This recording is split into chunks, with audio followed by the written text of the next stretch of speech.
qeyd edir ki, izləyicimiz, mənim 35 yaşım var, artıq üzüm yorğun görünür. Nə qədər yatım da dəyişmir. Bu prosedur fərq yaradır görəsən? Bəli.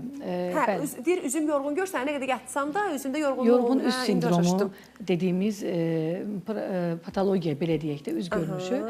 Burada adətən yanaq dolğusundan istifadə olunur, bəzən isə gözaltı dolğudan da istifadə edə bilərik. Yenə dediyim kimi, pasiyenti müayinə edib, toxumasına baxıb, üz quruluşuna baxıb, daha dəqiq deyə bilərik və ya biorevitalizasiyalara da lifting verib, o yorğunluğu aradan qaldırmaq mümkündür. Bəzən göz düşkünlüyü, üst göz qapağının düşkünlüyü, qaşda olan düşkünlük də bu ifadəni yarada bilir.